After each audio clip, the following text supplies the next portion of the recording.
ورنہ وہ صرف معلومات کا گٹھا بن کے رہ جاتی ہے اس کے دل میں، وہ ریکارڈنگز ہوتی ہیں اس کے پاس بس، اور کچھ بھی نہیں، اس کی برکات سے وہ محروم ہو جاتا ہے۔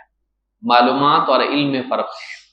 معلومات بس چیزیں اس کو یاد ہیں، پڑھا ہوا ہے، دل میں محفوظ ہے بس، لیکن ایسی معلومات کا کیا فائدہ ہے؟ ایسا بیج کس فائدے کا جو پودا اور پیڑ پیدا نہ کرے؟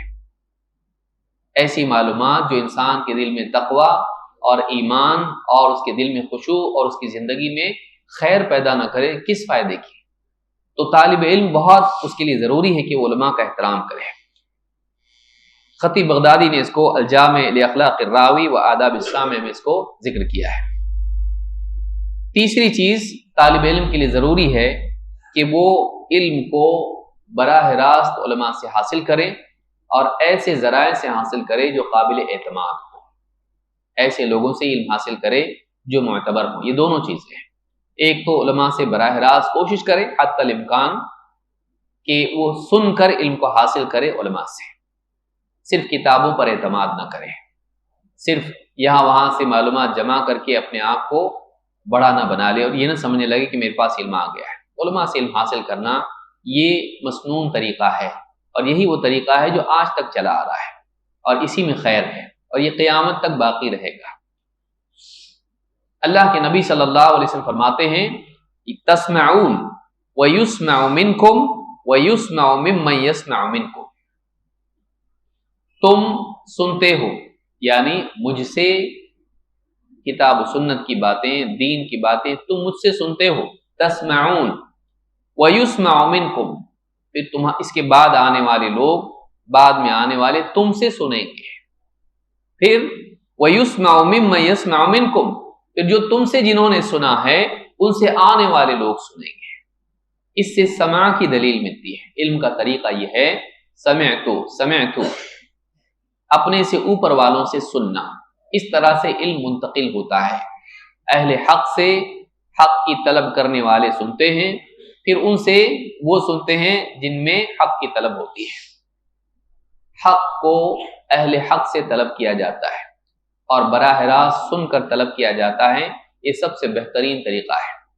ربنا اننا سمعنا منادیا ینادی للایمان ان آمنوا بربکم فآمنا، یہ طریقہ ہے حق کو سننا اور اس پر ایمان لے آنا۔ سمعنا واطعنا انما كان قول المؤمنین اذا دعوا الى اللہ ورسولہ لیحکم بینہم ان یقولوا سمعنا واطعنا، تو یہ طریقہ ہے اہل ایمان کا کہ وہ بات کو سنتے ہیں، براہ راست سنتے ہیں۔ نظر اللہ امرأ سمع منا حدیثا، اللہ تعالیٰ سرسبز و شاداب رکھے اس کو جو ہم سے حدیث کو سنے، سمع منا حدیثا۔ تو اس طرح سے علم کو سننا براہ راست اہل علم سے یہ زیادہ اچھا طریقہ ہے، اس میں غلطی کے امکانات گھٹ جاتے ہیں۔ بعض علماء نے ذکر کیا اپنے حلقوں میں کہ ایک قصہ، معروف قصہ ہے کہ کتاب سے پڑھنے والے نے پڑھا، اس کو کیا پڑھا؟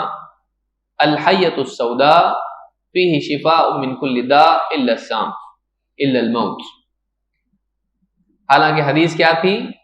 الحبۃ السوداء فیہ شفاء من کل داء، کہ کالا بیج، اس کو کلونجی ہمارے ہاں کہتے ہیں، اس میں شفا ہے ہر بیماری سے سوائے موت کے۔ تو اب حبہ کی بجائے وہ نقطہ زیادہ ہونے سے کیا ہو گیا؟ الحیہ۔ الحیہ کا مطلب ہوتا ہے سانپ، تو کالا سانپ اس میں شفا ہے ہر بیماری سے سوائے موت کے۔ تو اب پڑھنے والے نے پڑھ لیا اس کو اسی طرح سے، اور اسی طرح سے نقل کرنے لگا، اور معلوم نہیں شاید عمل بھی کیا ہو۔ تو اس طرح سے اگر انسان صرف کتابوں پر اعتماد کر لے اور علماء سے دور رہے، ایسا انسان بہت بڑی غلطی کرتا ہے۔ اس لیے علماء سے براہ راست بھی استفادہ کرنا چاہیے، فراغت کے بعد بھی۔ کوئی چیز سمجھ میں نہیں آ رہی، آج تو بہت آسان ہے، فون کر لیا، ملاقات کر لی، جا کے بیٹھ گئے ان کی مجلس میں اور سیکھا ان سے، یہ ہونا چاہیے۔ اس حدیث کو جو میں نے ذکر کی امام احمد، ابو داؤد اور حاکم نے روایت کیا ہے، صحیح الجامع الصغیر حدیث نمبر 2947، اور حدیث صحیح ہے۔ اہل بدعات سے علم حاصل نہیں کرنا چاہیے، علم اہل سنت سے ہی حاصل کرنا چاہیے۔ علم حدیث کو یا دوسرے علوم کو بھی اہل حق سے، اصحاب الحدیث سے حاصل کرنا چاہیے، اہل الحدیث سے حاصل کرنا چاہیے۔ ابو امیہ الجمحی کہتے ہیں ان رسول اللہ صلی اللہ علیہ وسلم قال ان من اشراط الساعۃ ثلاثا، اللہ کے رسول صلی اللہ علیہ وسلم نے فرمایا قیامت کی علامات میں سے 3 چیزیں ہیں، احداہن ان یلتمس العلم عند الاصاغر، ان میں سے ایک نشانی قیامت کی یہ ہے کہ علم حاصل کیا جائے گا چھوٹے لوگوں سے، علم حاصل کیا جائے گا چھوٹے لوگوں سے۔ قال نعیم، اس حدیث کے راوی نعیم کہتے ہیں قیل لابن المبارک من الاصاغر، ابن مبارک رحمہ اللہ سے پوچھا گیا کہ اصاغر کون ہیں، یہ چھوٹے لوگ کون ہیں؟ قال الذین یقولون برأیہم، یہ وہ لوگ ہیں جو اپنی رائے سے دین میں بات کرتے ہیں۔ الذین یقولون برأیہم، دلیل کی بنیاد پر نہیں بلکہ اپنی عقل سے اور اپنی رائے سے دین میں گفتگو کرتے ہیں۔ الذین یقولون برأیہم وَأَمَّا صَغِیرٌ یروی عن کبیر فلیس بصغیر، اور کہا ہاں جہاں تک کہ ایسا چھوٹا، عمر کا چھوٹا جو اپنے بڑوں سے روایت کرتا ہو اس کو چھوٹا نہیں کہا جائے گا، یعنی وہ چھوٹا الگ ہے اور یہ چھوٹا الگ ہے، وہ ذلیل اور حقیر کے معنی میں ہے۔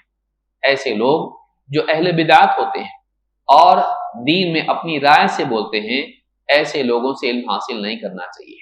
علم انہی سے حاصل کرنا چاہیے جنہوں نے جو کتاب و سنت کی ترویج کرتے ہیں اور جنہوں نے اپنے اوپر والوں سے علم حاصل کیا ہے۔ جامع بیان العلم میں یہ روایت موجود ہے اور اس کی سند حسن ہے۔ موسیٰ ابن ایوب النصیبی کہتے ہیں قال ابن المبارک الاصاغر من اہل البدع، اصاغر وہ ہیں جو بدعتیوں میں ہوتے ہیں یا بدعتی ہوتے ہیں، یعنی بدعتی کو اصاغر کہا گیا ہے۔ تو قیامت کے قریب ایسا ہوگا کہ لوگ اہل بدعت سے بھی علم حاصل کرنے لگیں گے، تو یہ نہیں ہونا چاہیے۔ آج آپ دیکھیے واٹس ایپ پہ کئی کلپ اس کے آتے ہیں اور اہل بدعت بھی ہوتے ہیں، اور بہت سے لوگ خاص کر کے عوام ان سے بھی باتیں سنتے ہیں، سیکھتے ہیں اور کہتے ہیں کہ ہم کو ان کی بات اچھی لگتی ہے، حالانکہ وہ اہل بدعت میں سے ہوتے ہیں، اپنی رائے سے دین میں بولنے والے ہوتے ہیں۔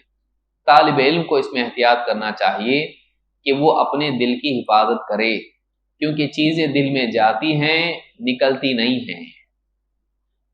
آدمی کھانا کھا لے، اگر غلط کھا لیا تو پاخانے کے راستے سے نکل بھی جاتا ہے۔ غذا کا نقصان وہ نہیں ہے جو غلط علم کا ہوتا ہے، کہ غلط چیز کھا لیا تو باہر نکل بھی جاتی ہے، لیکن اگر آدمی غلط علم حاصل کر لے، غلط باتیں سن لیں، غلط لوگوں سے سیکھے، تو وہ چیز جب دل میں جائے گی تو دل سے باہر نکالنے کا اختیار انسان کے پاس نہیں ہے۔ تو جانے ہوئے کو بھلانا ہمارے بس میں نہیں ہے، اور پھر وہ جو باتیں دل میں چلی جاتی ہیں وہ بقیہ علم کے اندر شبہات پیدا کرتی ہیں۔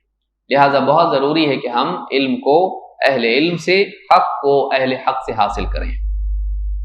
چوتھی چیز اس میں یہ ضروری ہے کہ طالب علم فضولیات میں نہ پڑے، ایسے علوم میں نہ پڑے جو اس کے لیے اپنے مقصد سے ہٹانے والے اس کو ہوں یا اس کے مقصد میں مفید نہ ہو۔ وہ ایسی چیزیں حاصل کرے، ایسا علم حاصل کرے جو واقعی اس کے لیے مفید ہو، یہ بھی بہت ضروری ہے۔ اللہ کے رسول صلی اللہ علیہ وسلم خود اپنے لیے دعا کرتے تھے، اور آپ نے امت کو اپنے عمل سے یہ دعا سکھائی، اور وہ مزاج دیا کہ مسلمان کا مزاج کیا ہونا چاہیے، طالب علم کا مزاج کیا ہونا چاہیے۔ ابو ہریرہ رضی اللہ تعالیٰ عنہ کہتے ہیں کان رسول اللہ صلی اللہ علیہ وسلم یقول اللہم انفعنی بما علمتنی وعلمنی ما ینفعنی وزدنی علما۔ امام الترمذی اور ابن ماجہ نے اس کو روایت کیا ہے، الفاظ ابن ماجہ کے ہیں، اور الصحیحہ میں حدیث نمبر 3151 پر شیخ الالبانی نے کہا کہ حدیث صحیح ہے۔ کیا الفاظ ہیں دعا کے، اور بہت پیاری دعا ہے، ہم کو یاد بھی ہونی چاہیے اور اس کا اہتمام کرنا چاہیے ہم کو۔ اللہم انفعنی بما علمتنی، 3 باتیں اس میں ہیں۔ اللہم انفعنی بما علمتنی وعلمنی ما ینفعنی وزدنی علما۔ طلب علم میں اکثر 3 عیب پیدا ہوتے ہیں انسان میں، علم سے متعلق 3 عیب ہوتے ہیں۔ ان تینوں عیوب سے نجات اس دعا میں ہے۔ پہلی چیز کیا ہے؟ اللہم انفعنی بما علمتنی، اے اللہ جو کچھ میں نے تو نے مجھ کو سکھایا ہے اس سے انتفاع کی توفیق دے۔ اے اللہ جو علم میرے پاس ہے اس سے فائدہ اٹھانے والا مجھ کو بنا۔ اکثر اوقات انسان کے پاس علم ہوتا ہے، عمل یا تبلیغ کے اعتبار سے وہ علم سے فائدہ نہیں اٹھا پاتا ہے، وہ علم اس کی زندگی میں عمل بن کر نہیں آتا ہے، اور اس علم کی دعوت کی توفیق اس کو، تبلیغ کی توفیق اس کو نہیں ملتی ہے۔ تو ایسا انسان علم سے فائدہ نہیں اٹھاتا ہے۔ تو پہلی چیز یہ کہ اللہ جو کچھ علم تو نے مجھے دے دیا ہے، سکھا دیا ہے، اس سے انتفاع کی توفیق دے۔ نمبر 2، وَعَلِّمْنِي مَا يَنفَعُنِي، اور اے اللہ مجھے ایسا ہی علم دے جو میرے لیے نفع بخش ہو۔ دوسرا عیب یہ ہے کہ آدمی مہمات کو چھوڑ کے زوائد میں پڑ جاتا ہے، بنیادی علوم کو چھوڑ کے ایسے علوم میں پڑ جاتا ہے جو بعد کے لیے ضروری ہیں لیکن ابھی ضروری نہیں ہے۔ اس کو طہارت کے مسائل معلوم نہیں لیکن وہ روات کی بحث میں پڑ گیا، اس کو بنیادی باتیں معلوم نہیں ہیں لیکن اب وہ کس میں پڑ گیا؟ خلافیات میں پڑ گیا۔ بعض اوقات ایسا ہوتا ہے، تو طالب علم اور پھر فرقوں کے بارے میں جاننے میں پڑ گیا جبکہ اس کو ابھی اپنے لیے عقیدہ ایمان معلوم نہیں ہے۔ تو اگر وہ بنیادی علوم حاصل کیے بغیر بعد والے علوم میں بھی پڑھتا ہے، اگرچہ وہ نافع ہیں لیکن اس وقت میں، اس مرحلے میں وہ نفع بخش نہیں ہوتے ہیں۔ لہذا طالب علم کے لیے ضروری ہے کہ وہ ایسا علم حاصل کریں جو اس کے لیے نفع بخش ہو۔ جادو والا علم سیکھنا، یا اسی طرح سے بائبل اور گیتا اور دوسری کتابوں کے شلوک اور اس کے ورسز یاد کرنا جبکہ اس کو قرآن یاد نہیں ہے، یہ اچھی بات نہیں ہے، نہ اس کا وہ مکلف ہے نہ یہ اس کے لیے مفید ہے۔ لہٰذا جو اصل علم ہے وہ حاصل کرنا چاہیے، اس کے بعد سب آسان ہو جاتا ہے۔ اگر کتاب و سنت کا علم ہمارے پاس ہو تو دنیا کے بڑے سے بڑے باطل کی تردید کرنا آسان ہے۔ اللہ کے نبی صلی اللہ علیہ وسلم نے ہم کو یہی سکھایا ہے۔ تو یہ دوسری چیز ہے۔ اور تیسری بات کیا ہے؟ وزدنی علما۔ تیسرا معاملہ یہ ہوتا ہے کہ انسان تھوڑا سا علم حاصل کر لیتا ہے، اس کے بعد چھوڑ دیتا ہے، تھک جاتا ہے، پریشان ہو جاتا ہے، نہیں ہو پا رہا مجھ سے۔ تو قلت علم بھی ایک نقصان کی چیز ہے۔ طالب علم کے لیے یہ بھی ایک مصیبت ہے کہ وہ علم پوری طرح سے حاصل، اتنا علم حاصل نہیں کرتا جس میں کفایت ہو۔ اسی لیے کیا کہا؟ وزدنی علما، اللہ میرے علم کو اور بڑھا، مجھے زیادہ علم دے۔ تو پہلی چیز ہے حاصل شدہ علم سے فائدہ اٹھانا۔ 2، وہی علم حاصل کرنا جو فائدے والا ہے۔ 3، علم اتنا حاصل کرنا جس میں کثرت ہو، قلت نہیں۔ ادھورا علم انسان کا بہت بڑا دشمن ہوتا ہے، ادھورا علم دشمن ہوتا ہے، اس کو دشمن کی ضرورت نہیں ہے۔ لہذا علم اتنا حاصل کریں کہ اس میں کفایت ہو، بلکہ اگر اس سے بھی زیادہ ہو تو اور اچھا۔ کیوں؟ اس لیے کہ علم کے ذریعے سے ہم دوسروں کی رہنمائی کر سکتے ہیں۔ مثلا ایک انسان، زکوٰۃ اس پر فرض نہیں ہے، غریب آدمی ہے، اب اس پہ زکوٰۃ کا علم بھی فرض نہیں ہے کیونکہ وہ مکلف نہیں ہے زکوٰۃ کا، لیکن اگر وہ زکوٰۃ کا بھی علم حاصل کر لیتا ہے تو دوسرے مالداروں کو رہنمائی دے کر ان کی زکوٰۃ دینے کا ثواب اس کو مل سکتا ہے۔ کیوں؟ اس لیے کہ اس کے بولنے سے وہ زکوٰۃ دے رہے ہیں اور اس کے بتانے سے وہ صحیح طور پر زکوٰۃ کی تقسیم کر رہے ہیں، صحیح مصارف میں اس کو خرچ کر رہے ہیں، وہ سارا ثواب اس کے نامہ اعمال میں آئے گا۔ تو زائد علم کا یہ فائدہ ہوتا ہے کہ وہ اپنی ضرورت کے ساتھ ساتھ دوسروں کی ضرورت پوری کرتا ہے اور دوسروں کے ثواب میں حصے دار بنتا ہے اور ان کے ثواب میں کوئی کمی نہیں ہوتی ہے۔ تو یہ بہت ضروری ہے کہ طالب علم نفع بخش علم حاصل کرے، اہل حق سے حاصل کرے اور معتبر ذرائع سے حاصل کرے۔ اور اصل علم کیا ہے؟ کتاب و سنت۔ اللہ تعالیٰ نے نبی کریم صلی اللہ علیہ وسلم کو جب معلم بنا کر بھیجا تو آپ کیا سکھاتے تھے؟ اللہ تعالیٰ فرماتا ہے لَقَدْ مَنَّ اللَّهُ عَلَى الْمُؤْمِنِينَ إِذْ بَعَثَ فِيهِمْ رَسُولًا مِّنْ أَنفُسِهِمْ يَتْلُو عَلَيْهِمْ آيَاتِهِ وَيُزَكِّيهِمْ وَيُعَلِّمُهُمُ الْكِتَابَ وَالْحِكْمَةَ وَإِنْ كَانُوا مِنْ قَبْلُ لَفِي ضَلَالٍ مُبِينٍ۔ اللہ تعالیٰ نے بہت بڑا احسان کیا اہل ایمان پر جب ان کے درمیان انہی میں سے ایک رسول بھیجا، انسانوں میں انسان۔ کیا کرتا ہے یہ رسول؟ یتلو علیہم آیاتہ، اللہ کی آیتیں ان کو پڑھ پڑھ کر سناتا ہے، اللہ کی طرف سے آئی ہوئی وحی کو جیسے وہ آئی ہے جوں کہ توں لوگوں تک پہنچاتا ہے، امانت کو ادا کر دیتا ہے۔ لیکن یہاں معاملہ ختم نہیں ہوتا ہے، یہ آیت منکرین حدیث کے لیے رد ہے۔ کہ صرف پہنچانے کے لیے آپ نہیں آئے تھے، اس کے بعد بھی کچھ کام رہ جاتا ہے۔ کیا؟ وَيُزَكِّيهِمْ، اور ان کا تزکیہ کرتا ہے، ان کے اخلاق، ان کے عقائد، ان کے آداب کے معاملات، جو بگڑی ہوئی زندگی ہے اس کو بہتر بنا کر ان کو پاک کرتا ہے جاہلیت کی گندگی سے، اور ان کو پروان چڑھاتا ہے، بہتر انسان بناتا ہے تربیت کے ذریعے سے، تزکیہ کے ذریعے سے۔ اور وَيُعَلِّمُهُمُ الْكِتَابَ وَالْحِكْمَةَ، اور انہیں کتاب و حکمت کی تعلیم دیتا ہے۔ تو آپ دیکھیے رسول اکرم صلی اللہ علیہ وسلم تعلیم دیتے تھے کس چیز کی؟ کتاب و حکمت کی۔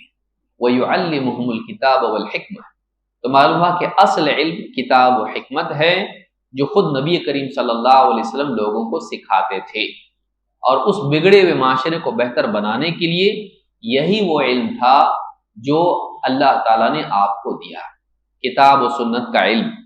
وَإِن كَانُوا مِن قَبْلُ لَفِي ضَلَالٍ مُبِينٍ، حالانکہ اس سے پہلے ان کا حال یہ تھا، لوگوں کا حال یہ تھا کہ کھلی گمراہی میں پڑے ہوئے تھے۔ اس آیت کی تفسیر میں ابن کثیر رحمۃ اللہ علیہ فرماتے ہیں وَيُعَلِّمُهُمُ الْكِتَابَ وَالْحِكْمَةَ، یعنی القرآن والسنہ، کتاب و حکمت کی تعلیم دیتے ہیں میں، کتاب سے مراد قرآن ہے اور حکمت سے مراد سنت ہے۔ تو کتاب و سنت کا یا قرآن و سنت کا علم حاصل کرنا یہ سارے علوم کی اصل ہے، یہ اصل علم ہے جس کے ہم مکلف ہیں، اس کو حاصل کرنا چاہیے۔ اسی لیے بعض علماء نے کہا کہ جو انسان تقلید میں پڑا ہوا ہے وہ عالم ہی نہیں ہو سکتا ہے۔ کیوں؟ اس لیے کہ اس کے پاس کتاب و سنت کا علم ہونا چاہیے، اس کے پاس اصل علم یہ ہے، حق کی معرفت اس کی دلیل کے ساتھ ہونا چاہیے، معرفت الحق بدلیل ہی، کہ حق کی معرفت دلیل کے ساتھ ہو، اس کو علم کہتے ہیں۔ تو دلیل ہی نہ ہو تو آدمی کبھی ادھر اور کبھی ادھر چلا جاتا ہے، اس لیے دلیل کے ساتھ علم حاصل کرنا چاہیے۔ تو علم کتاب و سنت کا نہ صرف نبی صلی اللہ علیہ وسلم بلکہ صحابہ بھی سکھاتے تھے۔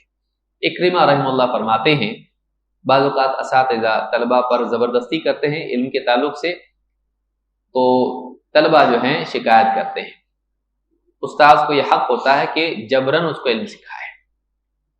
اکرمہ رحمہ اللہ کہتے ہیں کان ابن عباس رضی اللہ عنہما یدعو فی رجلی القبل ویعلمنی القرآن والسنن، ابن عباس رضی اللہ تعالیٰ عنہما میرے پاؤں میں بیڑیاں ڈال دیتے تھے، باندھ کے مجھ کو رکھتے تھے، اور مجھے قرآن اور سنت کا علم سکھاتے تھے۔ تو صحابہ بھی دیکھیے کیا سکھاتے تھے؟ قرآن اور سنت۔ یہ علم ہے نفع والا، اس میں مشغول ہونا چاہیے۔ اس کو چھوڑ کے کوئی بائبل پڑھ رہا ہے، کوئی وید پڑھ رہا ہے، کوئی سائنس کی چیزوں میں چلا گیا، جبکہ اس کے پاس کتاب و سنت کا علم نہیں۔ اگر اس علم کے بعد اگر اہل بدعت کی کتابیں تردید کے لیے اور دنیا بھر کی باتیں معلومات کے لیے آدمی پڑھتا ہے، اس میں پختہ ہونے کے بعد، تب تو کوئی حرج نہیں، لیکن اگر اس علم کو چھوڑ کے اس میں چلا جائے اور یہ سرسری حاصل کرے اور وہ گہرائی کے ساتھ، تو اس آدمی نے علم کے ساتھ ناانصافی کی ہے، اور ایسا آدمی اکثر گمراہ ہو جاتا ہے۔ تو یہ بھی یاد رکھنے کی چیز ہے۔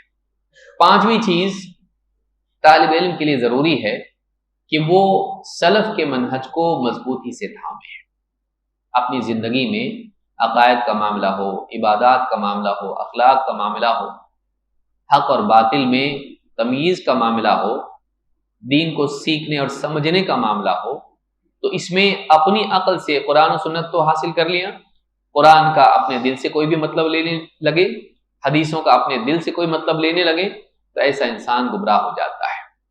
کتاب و سنت کا علم حاصل کرنا ضروری ہے، اسی کے ساتھ ساتھ اس کی تطبیق میں، اس کی صحیح تطبیق میں، اس پر صحیح طور پر عمل کرنے کے لیے یہ ضروری ہے کہ ایک انسان یہ بھی دیکھے کہ ان آیات پر، ان احادیث پر سلف کیسے عمل کرتے تھے، انہوں نے اس کا کیا مفہوم لیا، یہ بہت ضروری ہے۔ ورنہ آدمی پڑھے گا وَمَن لَّمْ يَحْكُم بِمَا أَنزَلَ اللَّهُ فَأُولَٰئِكَ هُمُ الْكَافِرُونَ، جو اللہ کے نازل کیے ہوئے کے مطابق فیصلہ نہ کریں، سب کے سب کافر ہیں، اور حکومتوں کو، عوام کو، علماء کو، سب کو کافر بنانا شروع کرے گا، جیسے بہت ساری تحریکیوں نے کیا، اور شروعات میں جس کو کیا خوارج نے۔ حضرت علی رضی اللہ تعالیٰ کو بھی کافر قرار دے دیا، کس بنیاد پر؟ کہ اختلاف کے حل کے لیے حضرت علی اور حضرت معاویہ رضی اللہ تعالیٰ عنہ کے اختلاف کے لیے وہ لوگ راضی ہو گئے کہ یہاں سے ایک حکم ہو وہاں سے ایک حکم ہو، طے کریں گے جو بھی معاملہ اور اس کو مان لیں گے۔ اور جب انہوں نے آپس میں معاملہ طے کیا، صلح ہو گئی، دونوں چلے گئے، یہ بیچ میں کھڑے ہو گئے خوارج اور کیا کہا، انہوں نے کیسے آپس میں طے کر لیا، کیسے حکم مقرر کر لیا، وَمَن لَّمْ يَحْكُم بِمَا أَنزَلَ اللَّهُ فَأُولَٰئِكَ هُمُ الْكَافِرُونَ، جو اللہ کے نازل کیے ہوئے کے مطابق فیصلہ نہ کرے کافر ہے۔ تو حضرت علی رضی اللہ تعالیٰ کو کافر قرار دیا ہے، پھر جنگ چھیڑ دی اور لڑے بھی، حضرت علی نے ان کو قتل کیا، اور اللہ کے نبی صلی اللہ علیہ وسلم پہلے ہی اس بات کی بشارت دے چکے تھے۔ تو آپ دیکھیں اس زمانے میں لوگ گمراہ ہوئے، کیوں؟ اس لیے کہ انہوں نے قرآن کو صحیح ڈھنگ سے سلف کے منہج کے مطابق نہیں سمجھا۔ ابن عباس رضی اللہ تعالیٰ عنہ جب خوارج کے پاس گئے ان کو سمجھانے کے لیے، تو سب سے پہلی بات کہی، تمہارے پاس کوئی ایسا آدمی ہے جو نبی کریم صلی اللہ علیہ وسلم کے ساتھ رہا ہو، آپ کی صحبت جس نے اختیار کی ہو، کیونکہ میں ان لوگوں کی طرف سے آیا ہوں جنہیں اللہ تعالیٰ نے نبی صلی اللہ علیہ وسلم کی صحبت کا شرط دیا تھا۔ ان میں ایسا کوئی نہیں تھا، خوارج میں ایک بھی صحابی نہیں، اور وہ گمراہ ہو گئے۔ کیوں؟ اس لیے کہ انہوں نے قرآن کو اپنی عقل سے سمجھا، انہوں نے قرآن کو سنت سے نہیں سمجھا، انہوں نے قرآن کو سلف کے فہم سے، صحابہ کیسے سمجھے اس کو، انہوں نے اپنی عقل سے اس کا مطلب لے لیا اور گمراہ ہو گئے۔ لہٰذا جتنے بھی باطل فرقے ہیں ان کی علامات میں سے ایک علامت یہ ہوتی ہے کہ وہ قرآن اور حدیث کا من چاہا مطلب لیتے ہیں، خواہش پر مبنی اس کا مفہوم لیتے ہیں اور اسی پر اڑ جاتے ہیں۔ اہل حق کا طریقہ یہ نہیں ہوتا ہے۔ اہل حق دیکھتے ہیں کہ کتاب و سنت کو سلف نے کیسے سمجھا۔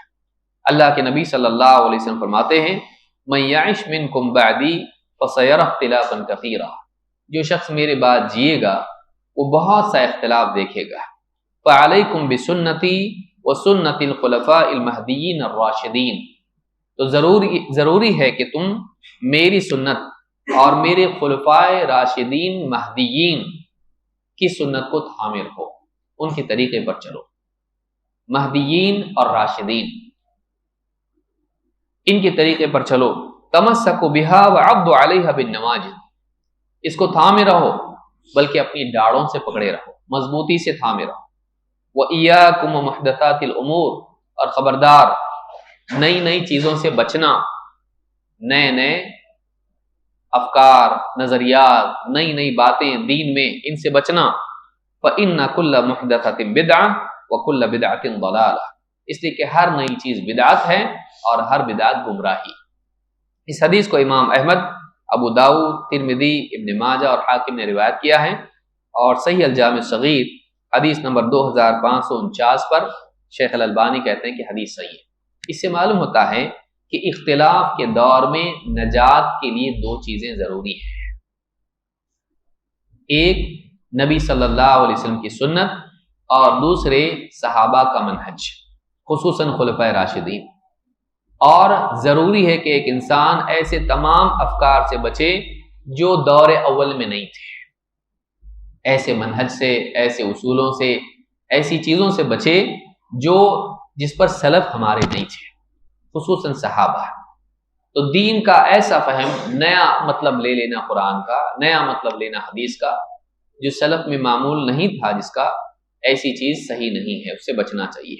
ہاں اس سے مستنبط ہو، چاہے بعد کے دور میں آئی ہو، تو یہ استنباط اگر علماء نے کیا ہے تو یہ ٹھیک ہے، اجتہاد قرآن و سنت پر مبنی ہے، وہ ٹھیک ہے۔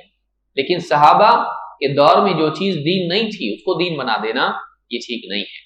اس کے لیے ضروری ہے کہ ہم سلف کے منہج کو تھامے رہیں۔ آج کے اس دور میں گمراہی کے امکانات اور بھی زیادہ بڑھ گئے ہیں، ہر آدمی کھڑا ہو کے دین کی ایک نئی تعبیر کرتا ہے، میں جو بول رہا ہوں وہ صحیح ہے۔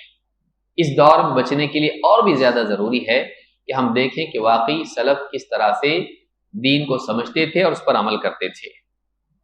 ابن وہب کہتے ہیں، امام مالک کا قول نقل کرتے ہیں، کہتے ہیں کہ امام مالک رحمۃ اللہ علیہ کو انہوں نے کہتے سنا، ان حقا علی من طلب العلم ان یکون له وقار وسکینۃ وخشیہ وان یکون متبعا لآثار من مضى قبلہ۔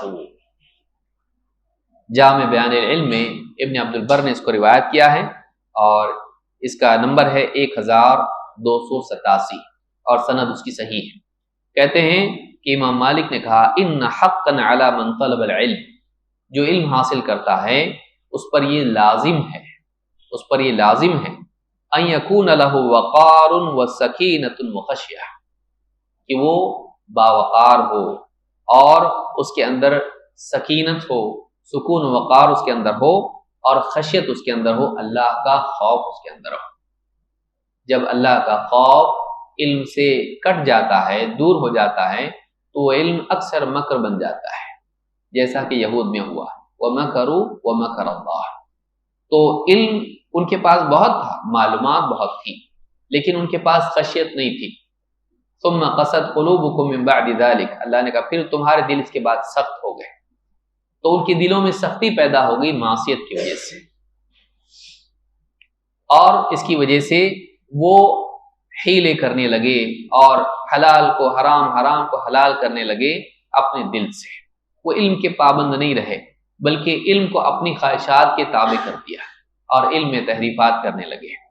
تو کہا کہ ان یکون له وقار وسکینۃ وخشیہ، طالب علم کے اندر سکون و وقار اور خشیت ہونا چاہیے۔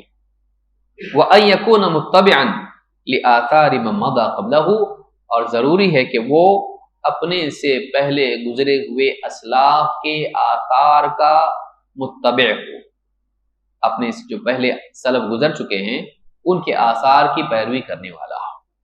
تو اس روایت سے معلوم ہوتا ہے کہ ہمارے اسلاف کا ہمیشہ سے طریقہ رہا کہ نئی چیزیں نکالنے کی بجائے پہلے سے جو چلا آ رہا ہے، اہل حق ہر دور میں جس کا اہتمام کرتے رہے، جن اصولوں کا، جس منہج کا، اسی کے پابند رہیں، یہ ہمارے لیے بہت ضروری ہے۔ یہ نہیں کہ ایک نیا فتویٰ جو 1400 سال میں کبھی نہیں، ایک نئی تحقیق آ گئی جو پہلے کسی نے نہیں کہا۔ آدمی کو چاہیے کہ ایسے ہر قول سے بچے جس میں اس کا کوئی سلف نہ ہو۔ تو میں سمجھتا وقت ہو گیا ہمارا۔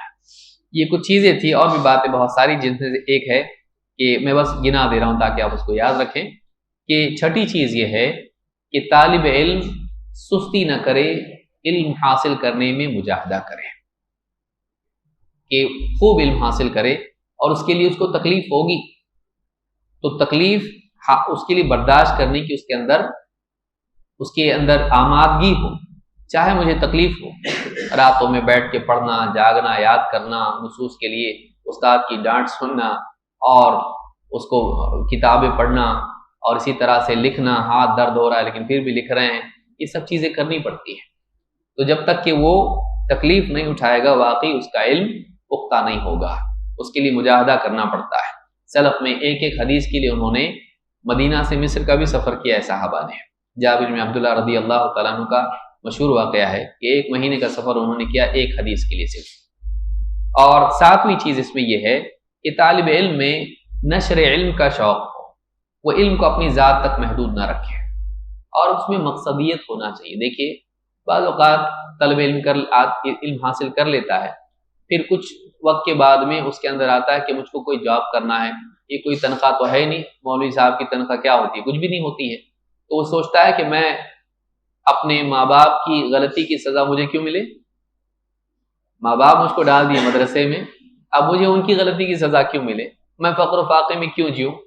اور وہ دوسروں کو دیکھتا ہے موٹر کار میں، اور وہ اچھے موبائل استعمال کرتے ہوئے، اچھے گھروں میں رہتے ہوئے، وہ خود بھی چاہتا ہے کہ اس کو بھی یہ ملے، پھر اس کے لیے کیا کرتا ہے، اس میدان ہی کو چھوڑ دیتا ہے، اور پھر دنیاوی علوم میں کچھ لگ کے ڈگری لے کے کہیں جاب کرنے لگتا ہے، یا کبھی ٹریول ایجنسی میں چلا جاتا ہے، اور پھر کسی سے ملاقات جب ہوتی، کوئی تعارف کراتا ہے، یہ فلانے دیکھیے یہ بھی عالم ہے، تو دیکھنے والا خود شرما جاتا ہے، یہ عالم ہے، ایسا کیسا عالم ہوتا ہے، اس کا حلیہ بھی ایسا ہوتا ہے کہ کوئی اس کو عالم نہیں کہے گا، اس کی بات، اس کا جینا، اس کا چلنا پھرنا، اٹھنا بیٹھنا، بعض اوقات 5 وقت کی نمازوں کی بھی حفاظت نہیں ہو پاتی ہے۔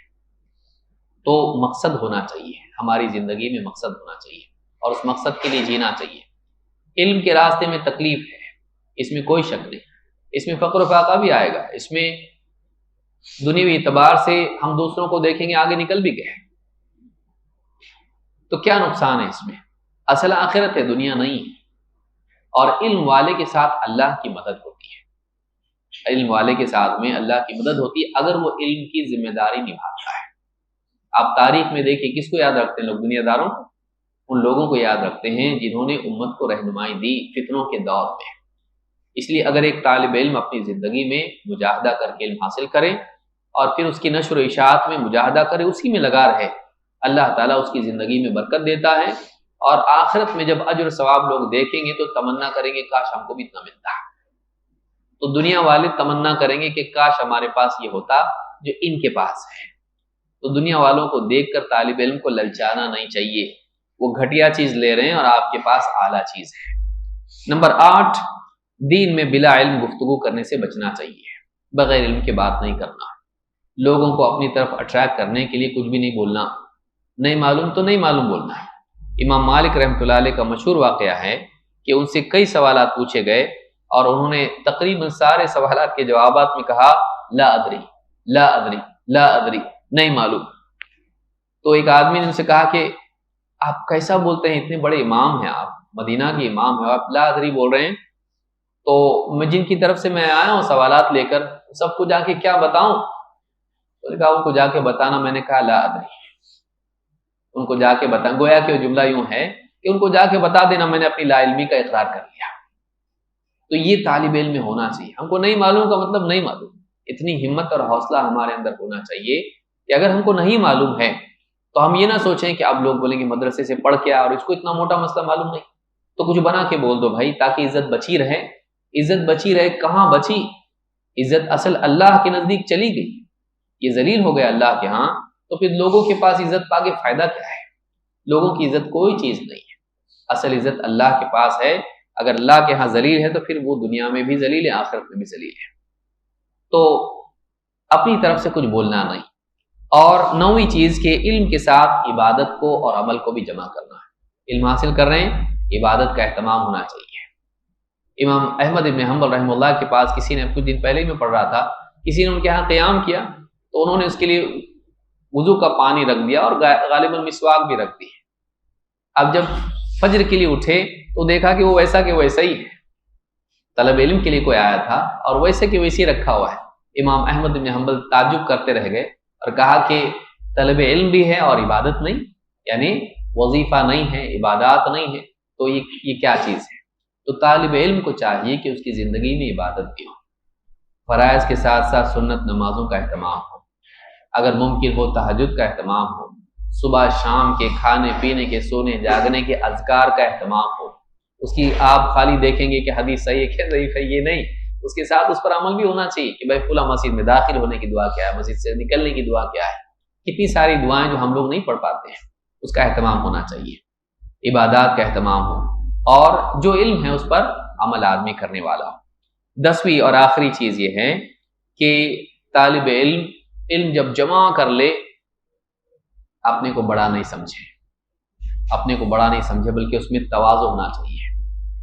طلب علم کے بعد جب علم اس کے پاس آ جائے تو اس کو اپنا شرف نہ سمجھے، بلکہ اس کو اپنی ذمہ داری اور امانت سمجھے کہ اب مجھ سے پوچھا جائے گا تیرے پاس علم ہے، تو نے کیا حق ادا کیا، اس کا کیا حق ادا کیا تو نے؟ تو علم کا یعنی اس کی ذمہ داری کا احساس ہو، یہ تواضع پیدا کرے گا، ورنہ فخر پیدا ہوگا، میرے پاس ڈگری ہے، میرے پاس یہ ہے، میں فلاں مدرسے کا فارغ ہوں، تو یہ آدمی نقصان پیدا کرے گا۔ اللہ تعالی ہم سب کو سمجھتا فرمائے اور ہم کو علماء سے صحیح طور پر علم حاصل کرنے والا بنائے۔ اقول ھذا واستغفر اللہ لی ولکم۔ اگر کوئی اس میں بولنے میں کچھ غلطی ہوئی ہے تو میں گزارش کروں گا شیخ محترم سے کہ اس کو کچھ اصلاحات اور کچھ تعلیقات اگر ہیں تو ضرور بتائیں، ہماری اصلاح کریں۔